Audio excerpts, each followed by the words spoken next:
rassurez-vous, les intelligences artificielles commenceront d'abord par être nos amis. Nos amis déjà parce que l'intelligence artificielle telle qu'on commence, nous, à la connaître dans notre quotidien, dans notre métier, c'est ça. Ce sont les bots. On entend parler des bots en permanence. Donc ces bots qui sont ces avatars sur Messenger, que ce soit Facebook Messenger, WhatsApp, les Messenger, enfin les SMS sur mobile, qui sont là pour nous aider. Alors, je ne parle pas trop fort, mais je pense que ça ne va pas aider tout le monde sur le plateau, parce qu'il y a un certain nombre de personnes qui risquent d'être mises en danger avec ces intelligences artificielles. Là, pourquoi je vous ai mis celle-là en particulier? Parce qu'un grand sujet dans l'intelligence artificielle, c'est de faire oublier quelle est une intelligence artificielle et que c'est un robot. Parce que quand vous êtes consommateur et que vous vous adressez à quelqu'un derrière un écran, comme on le fait déjà avec nos partenaires iAdvise, c'est compliqué. La relation humaine, elle est moins chaleureuse que quand on est au téléphone ou quand on est en face à face. Et quand c'est un bot, c'est assez fréquent que l'on peut le piéger, ou en tout cas on se rend bien compte que c'est une espèce d'algorithme. Et au meilleur des cas, c'est une foire aux questions améliorée qui répond un peu plus rapidement. Ça, c'est une start-up israélienne qui a développé un bot qui est capable de faire de l'humour. Et donc, ils ont vendu ça à Disney sur le programme du Muppet Show. Et si vous lisez les dialogues, et il y a d'autres exemples, en fait, c'est super bluffant parce qu'on a vraiment du mal à distinguer le bot de quelqu'un qui serait simplement un téléconseiller derrière son ordinateur et qui serait doté du sens de l'humour. Donc d'abord, les intelligences artificielles seront nos amies parce qu'elles vont nous rendre service, hein, c'est du service client. Et puis, elles seront encore assez lointaines de nous. Pour le moment, elles ne nous font pas peur. Elles n'ont pas la tronche du robot de Boston Dynamics qu'on voit dans ma vidéo de tout à l'heure. Et puis, quand bien même on voudrait faire un peu d'anthropomorphisme, on va y aller mollo au début. On va faire des robots, on va les incarner, on va faire des robots qui tiennent plus de Nono le petit robot bien sympathique qu'on a envie de laisser rentrer chez soi. Ça, ce sont quelques-uns des robots qui ont été présentés au CES et qui sont dotés d'intelligence artificielle. La plupart du temps, l'intelligence artificielle d'Amazon. Ah oui, j'ai oublié de vous dire, c'est qu'on parle beaucoup de Google sur l'intelligence artificielle. Watson est là depuis très très très longtemps, mais ceux qui sont les plus étonnants aujourd'hui en matière d'intelligence artificielle et la capacité à pénétrer le marché, c'est Amazon. Encore un endroit où on n'attendait pas forcément Amazon et où il se révèle véritablement. Leur intelligence artificielle s'appelle Alexa et j'aurai l'occasion de vous en reparler juste dans la slide d'après. Donc ces petits robots sont plutôt là pour nous aider aussi au quotidien, pour répondre à nos questions, comme Siri dans notre iPhone, mais de façon plus évoluée, et pour faire aussi de l'assistance à domicile, notamment de personnes âgées, de personnes dépendantes, etc. Donc au début, elles seront nos amies. Et puis on n'est pas obligé non plus de leur donner une allure, sinon humaine, en tout cas humanoïde. On peut se contenter de ça. Voilà, ça c'est Echo d'Amazon, ce cylindre-là, et là c'est Google Home. Okay, le cylindre qui est là, donc c'est Amazon, et à l'intérieur, son intelligence artificielle s'appelle Alexa. Donc vous posez ça dans votre salon, et vous vous adressez à elle, comme dans le film Her qu'on a vu tout à l'heure. Vous lui posez toutes les questions que vous voulez, vous lui commandez une pizza, vous commandez votre Uber, vous faites ce que vous voulez. Elle répond au doigt et à l'œil, enfin plutôt à la voix. Ça, je reviendrai dessus, ça pose un problème pour nos amis qui font de l'UX design et qui sont habitués à représenter tout visuellement. Il va falloir imaginer comment on fait de l'UX avec de la voix, parce que ça va changer beaucoup les IHM. Alors vous pouvez me dire, ouais mais attends, t'es gentil, mais Echo, moi ça me parle pas, j'en ai pas dans mon salon et j'en ai pas vu chez mes potes. Certes, il s'en est vendu 5 millions aux États-Unis. Pour le moment, le marché premier, ce sont les États-Unis. Et une anecdote rigolote à propos d'Alexa, c'est qu'un jour, peu de temps après Noël, là, cette année, une petite fille a dit à Alexa « Ah, j'ai pas eu la maison de poupée, j'aimerais bien une maison de poupée. » Bon, boum, Alexa a commandé une maison de poupée. Les parents l'ont reçu, donc comme ça les a un petit peu agacés, ils se sont dit il y a quand même un petit problème de verrouillage chez Alexa, donc on va en parler à la presse.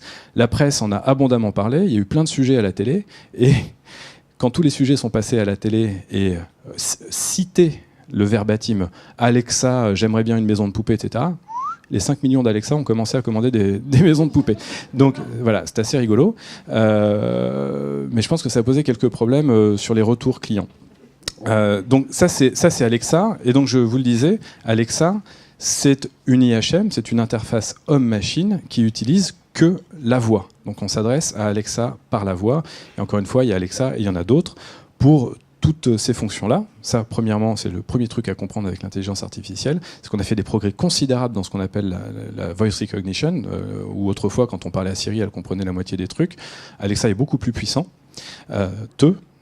Et puis le deuxième truc aussi à comprendre, c'est que ça va être une interface intermédiaire entre nous et toutes les autres interfaces homme-machine avec lesquelles on interagissait avant. Puisque elle, ça va être le pivot de tout ce que l'on va demander à nos autres objets connectés, le thermostat connecté, le frigo connecté, le machin, le truc, le chouette.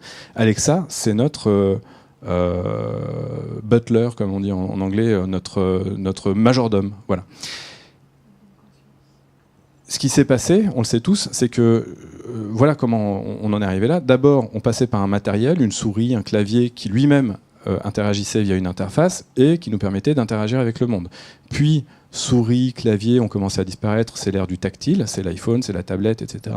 Et plus on avance, plus même ce tactile disparaît. Vous voyez bien dans notre showroom en bas, on est habitué à faire de la gesture, donc avec de la Kinect ou de la Leap Motion et compagnie. Et désormais, ça va être la voix. La voix, donc je le disais, ça pose un problème du UX design. D'ici à 2020, je ne crois pas me tromper sur la date, des experts, c'est facile de dire des experts, je ne sais plus qui, nous annoncent que 30% des interactions web passeront par la voix. Ça pose quand même la question de savoir comment on va designer ces expériences. Donc, je le disais, Alexa... Et l'intelligence artificielle, le premier truc à retenir, c'est surtout qu'on est en train de changer d'air. On est en train de changer d'air qui n'a pas changé finalement depuis l'invention de l'imprimerie. Parce que quand on regarde bien, un écran de PC, un écran de téléphone, une tablette, ça vous fait penser à rien. C'est la forme d'une feuille. Okay, ça n'a jamais changé depuis qu'on a inventé l'écriture et qu'on écrit sur des feuilles. Là, tout ça disparaît. C'est la voix. On revient à quelque chose d'extrêmement naturel, de quasiment primaire dans nos interactions. C'est la voix qui revient. Et donc, ça va changer beaucoup de choses pour nous. Ensuite, cette intelligence artificielle, elle est censée donc nous aider, nous compléter, nous suppléer, réfléchir à notre place, nous aider à prendre de meilleures décisions, voire les prendre d'elle-même pour nous ôter un truc, une épine dans le pied, des choses qui nous barbent, qui ne sont pas forcément utiles, etc. Pas de jugement de valeur à ce niveau-là, parce que c'est la même chose que de nous dire « Ah bah oui, mais avec le téléphone mobile, comme il y a tous les numéros de téléphone, les dates d'anniversaire, les machins, les trucs, les chouettes, on perd de notre mémoire, etc. » Est-ce que c'est vraiment utile ? Et comme disait quelqu'un qu'on connaît bien, le temps de cerveau disponible que ça nous libère, à nous de savoir ce que l'on va en faire. Néanmoins, cette interface va devenir un intermédiaire par lequel passeront quasiment toutes nos interactions demain. Est-ce qu'on a envie qu'il n'y ait qu'une seule interface par laquelle tout passe ? D'autant que il n'y a pas qu'Alexa, et que sur un plan plus consumériste qui nous intéresse, Amazon, toujours les mêmes, avec leur système Dash de boutons connectés, Dash pas la lessive, mais nous permet avec ces boutons de commander automatiquement de la lessive quand on n'en a plus, du lait quand on n'en a plus, des couches Pampers, etc. Et le but de la manœuvre, c'est que ces petits boutons-là, parce que ça fait un moment aussi qu'on nous promet le frigo connecté, etc. Maintenant, ça y est, c'est devenu une réalité.